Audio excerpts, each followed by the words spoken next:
toutes les entreprises, a priori, aujourd'hui en France, vous diront, bah oui, bah en fait, nous, on fait des efforts parce que on a essayé d'aller embaucher plus de femmes. C'est bien, mais il y a encore beaucoup de choses à faire, en fait. Il y a encore beaucoup de travail.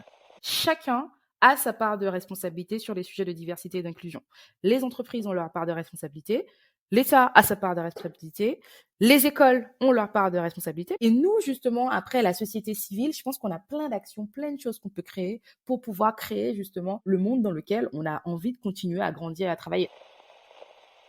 Et si nos actions, le podcast qui donne la parole aux acteurs du changement en France. Je suis Élodie Gerbeau et vous embarque avec moi à la découverte de parcours de vie, de ces nombreux Français qui ont décidé un jour de passer à l'action.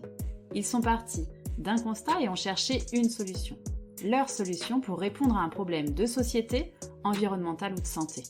Et si leurs actions pouvaient changer le monde ?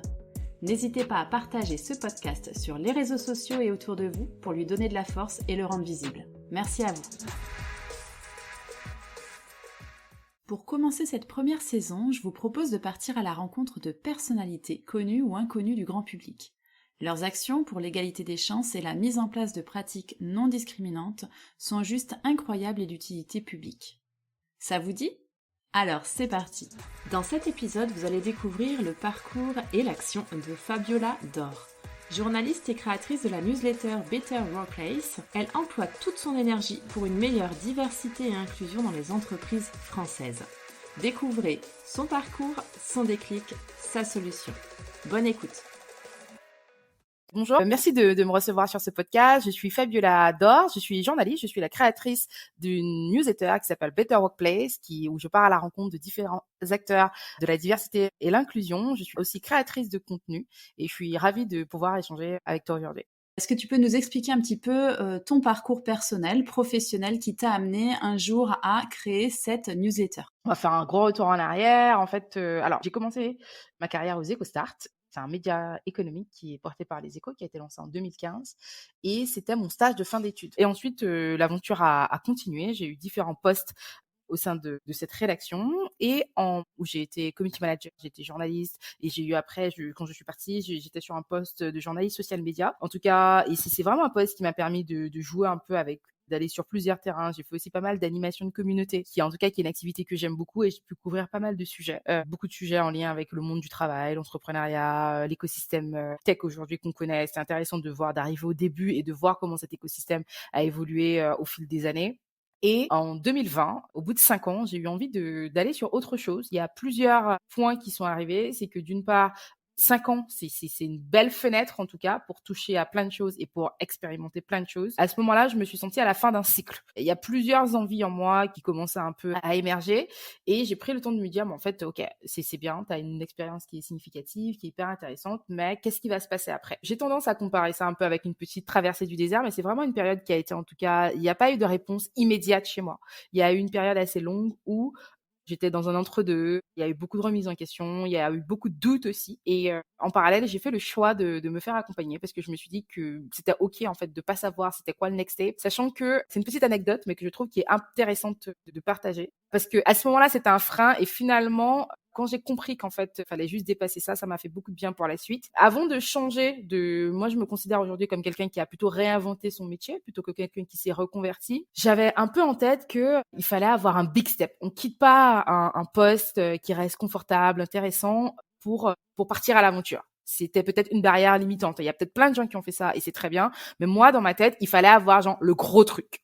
Et le gros truc, en fait, je l'avais pas sous la main. Sauf qu'en même temps, je savais que j'étais à la fin de quelque chose et que j'avais envie, d'une part, d'avoir un peu plus de sens dans mes activités quotidiennes. Et j'avais aussi une autre frustration qui va vraiment expliquer, en fait, beaucoup de mes actions par la suite. C'est que j'avais régulièrement la sensation de parler à des gens qui étaient déjà convertis, qui n'auraient pas besoin que moi, Fabiola, j'écrive pour eux pour avoir cette information-là. Alors que quand je discutais des fois avec certains de mes camarades dans mes groupes WhatsApp ou quand j'allais dans d'autres univers, puisque j'ai la chance de pouvoir évoluer dans des cercles assez différents, je me rendais bien compte qu'il y avait une information qu'il fallait voir. Je me rendais bien compte qu'il y avait des gens qui avaient plein de talents, mais qui faisaient soit ponctuellement des doubles pages où il y avait un tel a réussi à faire tel truc, tel profil a émergé, mais je savais qu'il manquait quelque chose. Donc j'avais un peu je savais pas exactement quoi au moment où j'ai décidé de faire cette transition, mais je savais que j'avais besoin d'aller vers quelque chose de plus grand que moi, vers quelque chose aussi où je me reconnaissais un peu plus dans ce que j'allais proposer. Donc en 2020, finalement, je décide de faire un truc assez simple, hein. En France, on a la chance de pouvoir partir de manière assez confortable quand même dans les entreprises aujourd'hui. Je décide d'être freelance et c'est intéressant parce qu'en fait, ce qui est intéressant quand on devient freelance, c'est que on comprend qu'en fait, on peut tout faire. Ça peut paraître un peu fourre-tout quand je le dis comme ça, mais en tout cas, c'est vraiment cette période qui est intéressante, c'est que je continue à faire ce que j'aime, à écrire, à proposer des contenus sur les réseaux sociaux à différents types de clients. Très rapidement, je pense que je parlais déjà aussi un peu à mon entourage en leur disant un peu c'était quoi mes envies sans avoir forcément une feuille de route claire. Donc quand ces personnes-là ont eu des besoins, assez rapidement ils sont venus me dire mais en fait ton truc de freelance là en fait j'ai besoin de ça, est-ce que ça t'intéresserait? Donc en fait finalement c'est un peu comme ça que ça a démarré pour moi. Et cette période-là, on peut choisir ses clients, on peut choisir aussi son rythme de travail, simplement avoir une fenêtre, un coussin financier en tout cas qui permette de vivre, m'a permis déjà de prendre le temps de poser, de tout remettre à plat en me disant ben voici ce que tu sais faire, voici où tu en es, quelles sont les prochaines étapes. Et ça m'a aussi permis d'aller chercher les billes qui me manquaient. Par exemple, avant d'arriver sur ce que je fais aujourd'hui, j'avais un peu ce complexe de me dire je parlais pas très bien anglais. Je comprenais très bien la presse anglaise. Quand on fait de la presse économique, on lit régulièrement la presse anglo-saxonne, donc je comprenais plutôt très bien. Enfin, quand je voyageais assez régulièrement, donc je m'exprimais plutôt très bien quand je devais voyager. Je regarde mes séries tranquillement. Mais en tout cas, plusieurs fois, quand il fallait peut-être prendre la parole en public ou alors quand il fallait tenir vraiment des conversations un peu techniques, un peu longues, je me sentais pas à l'aise. Donc à partir de là, j'ai aussi fait le choix de corriger ce point-là. Sauf que j'avais un peu un truc en me disant ouais, mais en fait, j'ai plus simplement envie d'arriver, de me dire je vais être quand j'étais étudiante, j'aurais pu être jeune fille au père, mais en tout cas, j'avais moins envie de cette formule-là. J'avais envie de faire une activité qui allait avoir du sens dans ma prochaine étape. J'avais 2 targets à ce moment-là.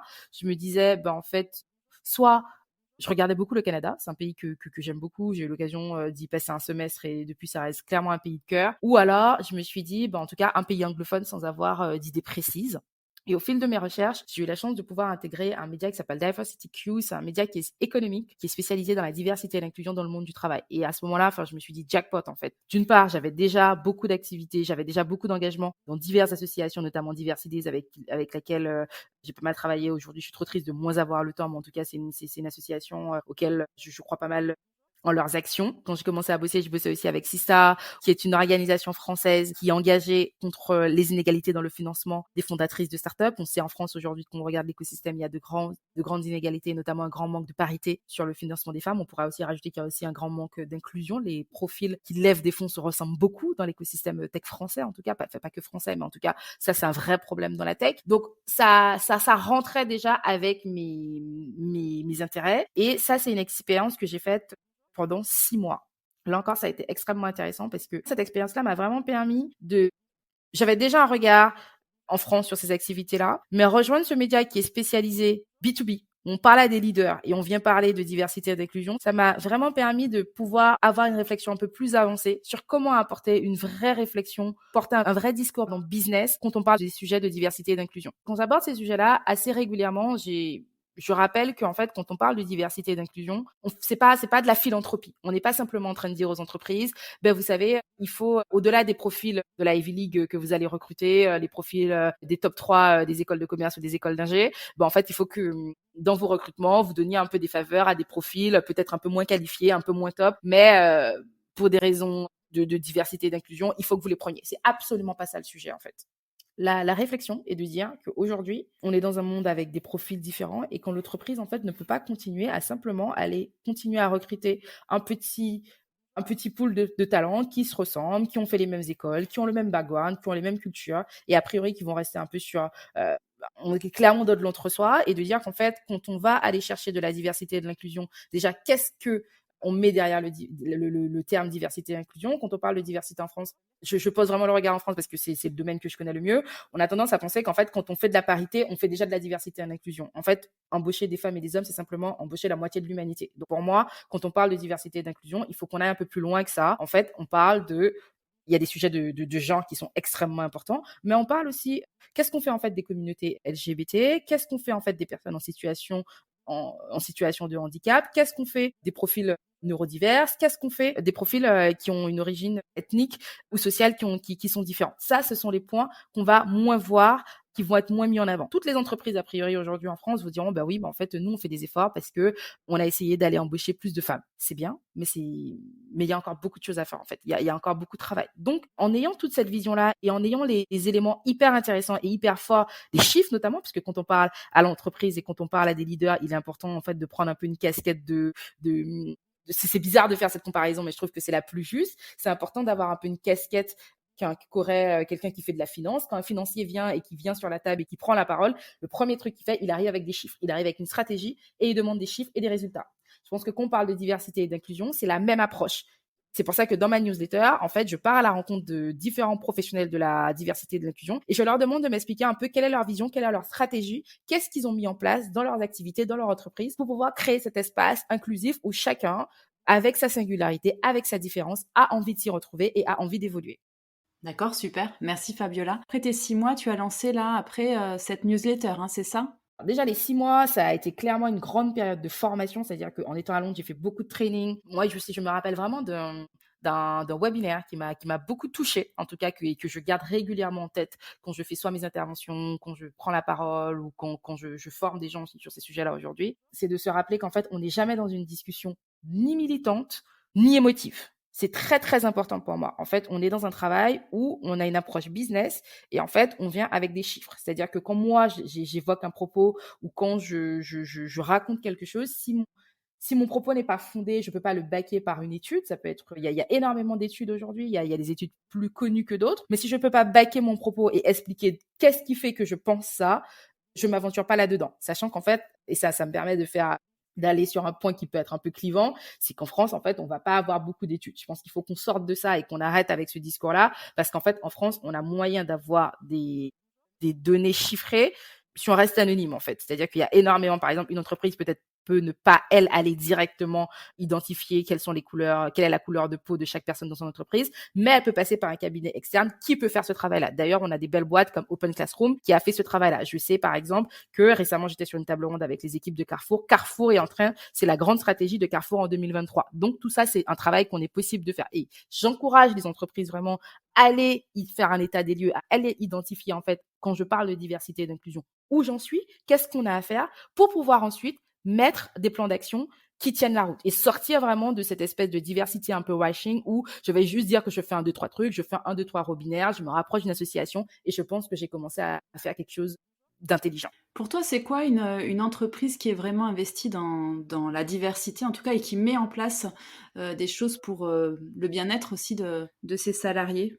Tu poses une très très bonne question. En fait, qu'on parle de diversité et d'inclusion, d'ailleurs, il y a un rapport dans lequel je me suis plongée en début de semaine qui expliquait, c'est un rapport qui a été fait par Choiseul et Google et en partenariat avec l'entreprise Chance qui explique en fait et qui fait un très bon état des lieux de la situation en France quand on parle de diversité et d'inclusion, c'est de montrer que aujourd'hui, en fait, ça devient un terme un peu galvaudé qui veut tout et rien dire. Tu poses une très très bonne question. C'est quoi une entreprise diverse ou en fait, je dirais plutôt, c'est quoi une entreprise inclusive? Pour moi, c'est ça la vraie question. Une entreprise inclusive, pour moi, c'est une entreprise qui est capable de regarder le vrai monde et qui est capable, en fait, de composer, qui est capable de faire grandir chacun de ses collaborateurs dans leur singularité. Ça veut dire que c'est une entreprise qui est capable de composer avec des collaborateurs qui n'ont pas forcément fait une grande école, mais qui est capable aussi de mettre en place un espace pour que ses collaborateurs puissent grandir. Et pour moi, l'entreprise a aussi cette responsabilité sociétale qu'elle doit aller chercher aujourd'hui en se disant comment je peux aller vers une entreprise inclusive. C'est une entreprise qui va se dire, en fait, quand je recrute, comment je peux faire pour avoir effectivement des talents qui viennent de grandes écoles. En fait, aujourd'hui, il n'y a pas une critique des talents qui viennent des grandes écoles. Bien sûr, c'est très bien qu'il y ait des gens qui font de très bonnes études, des écoles qui sont hyper bien classées. On a besoin d'avancer avec eux et c'est OK. Mais comment je peux aussi aller chercher des talents qui viennent de profils un peu différents. Donc, effectivement, qu'est-ce que nous, entreprises, on va mettre en place pour aller vers? Je trouve que cette direction, aller chercher cette volonté dans l'entreprise cet engagement de l'entreprise de se dire, OK, je vais aller chercher des profils différents. Si je peux pas le faire moi, est-ce que je suis capable d'aller chercher des gens qui vont m'aider? Est-ce que je suis capable d'aller me rapprocher d'associations? D'où le rôle extrêmement important des associations qui vont m'aider à faire ce travail-là. Et pour moi, aujourd'hui, une entreprise inclusive, c'est une entreprise qui est capable de prendre en compte tous ces paramètres-là et Quand elle va montrer un peu sa bonne foi, ça veut dire que ce qu'elle ne sait pas faire, elle est capable d'aller chercher des acteurs qui vont l'aider à le faire. C'est OK qu'une entreprise dise aujourd'hui, en fait, mes managers ne savent pas gérer ça. Est-ce que je vais payer une formation à mes managers pour qu'ils apprennent à le faire? Aujourd'hui, on n'est pas capable de gérer des profils neurodivers. Est-ce que je suis capable de gérer, d'aller investir de l'argent pour apprendre à gérer ça? Et aussi, ce que je trouve intéressant dans une entreprise inclusive, c'est une entreprise qui va, comme je disais tout à l'heure, qui va être capable de prendre ses responsabilités, mais de manière honnête. En fait, simplement ramener le sujet au service RSE et faire un peu de communication dessus, c'est malhonnête, en fait. Et aujourd'hui, on ne peut pas rester un peu simplement dans une espèce de faire-valoir. On a besoin d'actions concrètes. Et le seul moyen d'avoir des actions concrètes, c'est quand l'entreprise va dire, en fait, je pars de là. Une entreprise inclusive qui a envie de bien faire, elle se dit, je pars de là, elle fait un audit, OK, où j'en suis, qu'est-ce que j'ai envie d'améliorer. Au début, peut-être que je peux pas aller sur tous les sujets, j'en choisis 3, 4, quels sont mes résultats, et ensuite, comment je progresse. Ça, c'est une entreprise, je pense, qui aura compris la démarche dans laquelle elle est, et ça, c'est une entreprise aussi qui aussi envie d'attirer des talents. En fait, on le fait pas simplement parce que les entreprises ne deviennent pas inclusives. On demande pas aux entreprises d'être plus inclusives simplement parce que c'est sympa et que ça fait du bien à la société. Parce qu'il y a un enjeu business aussi. C'est-à-dire qu'il y a une étude du BCG qui a montré que les entreprises les plus inclusives avaient une croissance de 38% en termes de revenus. Donc, c'est bon pour la société et c'est bon pour le business. La vraie question que j'ai envie de me poser, c'est pourquoi on le ferait pas, en fait? Oui, non, mais c'est sûr, c'est ça. Et là, dans ta newsletter, quelles sont les personnes, en fait, c'est les dirigeants qui vont venir lire cette newsletter? Comment tu vois les personnes qui s'abonnent à ta newsletter? Déjà, la newsletter, alors il y a un premier pilote. Là, on est sur la deuxième saison. Je suis hyper contente parce que déjà, j'ai eu de très bons retours. La première idée de cette newsletter, c'est que je me dis, OK, aujourd'hui, quand on parle de diversité et d'inclusion, pour moi, c'est un combat collectif. Les entreprises ont leur part de responsabilité. Dans l'entreprise, les DRH ont une part de responsabilité. Les C-level ont une part de responsabilité. Et les acteurs dans l'entreprise ont aussi une part de responsabilité. Quand on va aller du côté des CEO, des entrepreneurs, des startups, en fait, OK, comment on peut faire aujourd'hui, sachant qu'il y a encore une récente étude de la French Tech qui montrait qu'en fait, le manque de diversité et d'inclusion qu'on peut reprocher aux grands groupes se retrouve aussi dans les startups de la French Tech. Donc, ça veut dire qu'en fait, qu'on est dans un problème qui touche tous les points. Aujourd'hui, cette newsletter, justement, le positionnement que j'ai avec cette newsletter, c'est de dire, en fait, tout le monde a envie de progresser sur le sujet. Sauf que visiblement, on est encore au stade où on se dit, comment on va faire?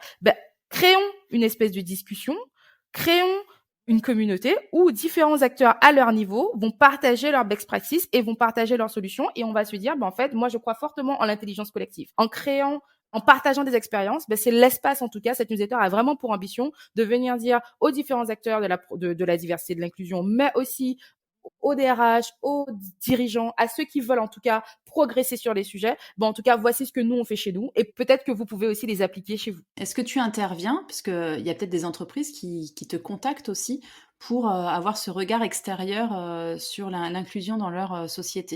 Alors, là, je suis dans une phase qui est hyper intéressante. Elle est excitante et en même temps, qui clairement me demande de repenser la manière dont je travaille. Et je te dis encore une fois, pour être complètement transparente, le fait d'avoir une vision un peu anglo-saxonne, elle m'aide beaucoup. Je pense qu'il y a quelques mois ou il y a peut-être quelques années de ça, ce que je fais aujourd'hui, j'aurais pas pu le faire parce que je t'aurais dit, ouais, mais il y a un mélange des gens qui est compliqué, tout ça, c'est bizarre. Les anglo-saxons n'ont aucun problème à parler aujourd'hui de ce qu'ils appellent DIY industrie, tu vois, en se disant, en fait, c'est une vraie industrie, il y a des choses à faire, il y a des choses à construire. Et d'ailleurs, je trouve intéressant de partager quelques chiffres là-dessus. Je crois que quand ils parlent de l'industrie de la diversité et de l'inclusion aux États-Unis, pour te donner quelques chiffres à vérifier, mais c'est 9 milliards et en 2026, ils projettent 15 milliards sur cette industrie-là. Donc, ça veut dire que c'est une industrie où il y a plein de choses à faire. Aujourd'hui, moi, j'ai commencé par le contenu parce que c'est mon métier, c'est ce que je sais faire. Aujourd'hui, effectivement, comme tu viens de le pointer, de plus en plus de structures viennent me voir en me disant, en fait, c'est bien informé, on a compris, on commence à lire plein de choses, mais la prochaine étape,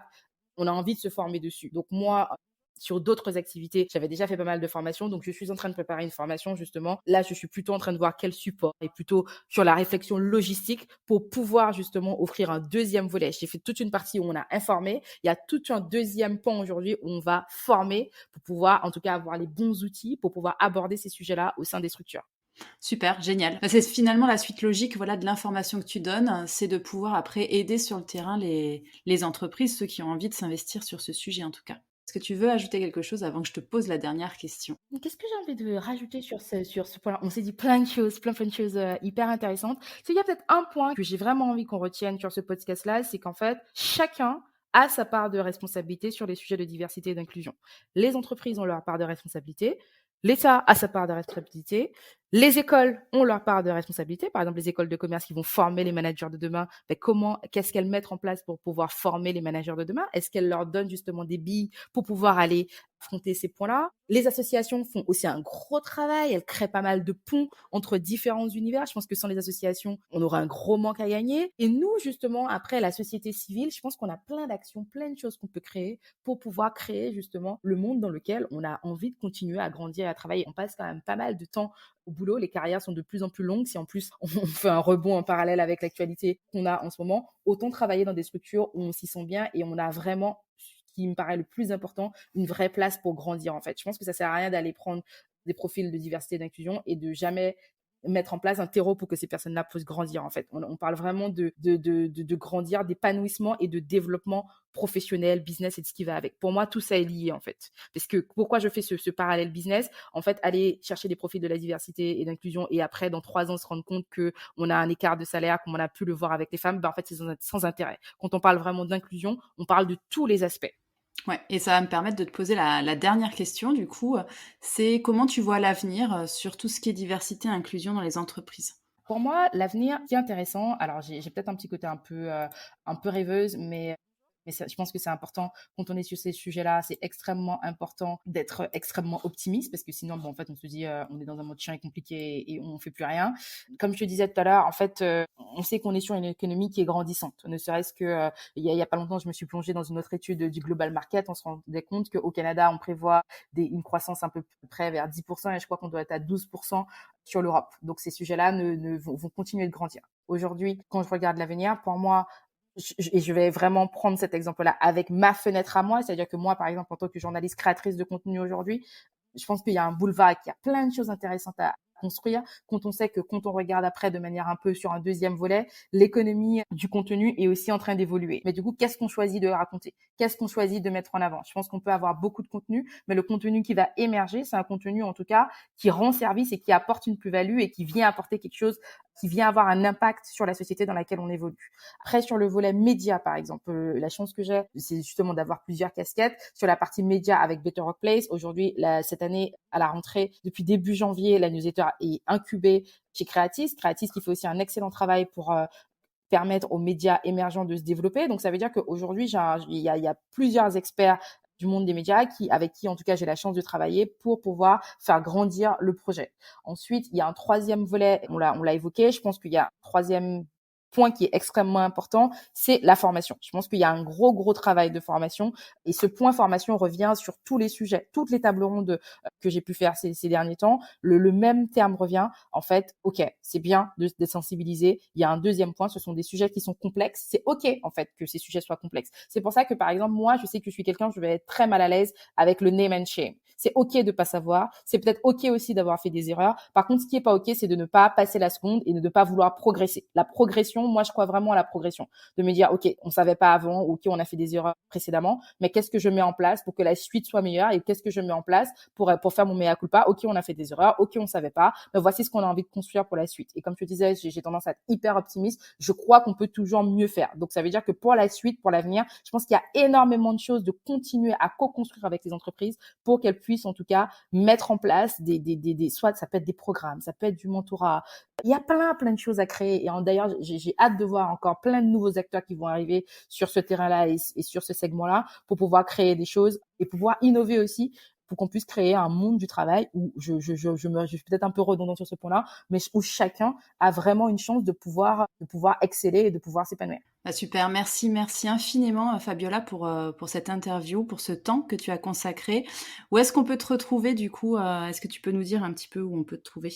Alors, en ce moment, j'essaie de concentrer mon énergie. Je suis très présente, je suis très active sur LinkedIn. D'ailleurs, la newsletter Better Workplace, pour l'instant, elle est hébergée sur LinkedIn. Il va y avoir un changement dans les prochains mois, mais pour l'instant, tous les épisodes de la newsletter sont publiés sur LinkedIn. Je publie aussi pas mal de contenu sur LinkedIn. Je publie beaucoup d'études, beaucoup de chiffres, parce que je pense que c'est des sujets qu'on a besoin vraiment de traiter de manière avec un regard juste et il me paraît extrêmement important de ne pas être dans l'émotion. C'est-à-dire, comme je disais tout à l'heure, de vraiment baquer le sujet. Donc, je publie pas mal de ressources pour ceux qui veulent progresser dessus. Beaucoup de ressources liées au monde du travail, mais parce que c'est mon background et que c'est ce que je sais faire. Et dans les prochains mois, on va aussi avoir des rencontres physiques plutôt trimestrielles cette fois, mais qui permettront, je crois aussi en l'intelligence collective et je pense que les gens aussi ont besoin de se rencontrer, ont besoin d'apprendre à se connaître pour pouvoir co-créer et créer des choses. Vous avez aimé l'épisode d'aujourd'hui? Soutenez-le en lui attribuant une note sur Apple Podcast ou iTunes. Cela permettra au podcast d'atteindre de nouvelles personnes qui découvriront à leur tour ces initiatives françaises. N'hésitez pas à commenter cet épisode sur les réseaux sociaux si le sujet vous intéresse et que vous avez une idée pour améliorer la situation. Vous êtes vous-même à la tête d'une entreprise ou d'une association qui agit sur le terrain? Vous connaissez peut-être quelqu'un qui met son énergie au service des autres ou de la planète. Contactez-moi par mail, je serai ravie de pouvoir vous ou lui donner la parole. Et si vos actions pouvaient changer le monde?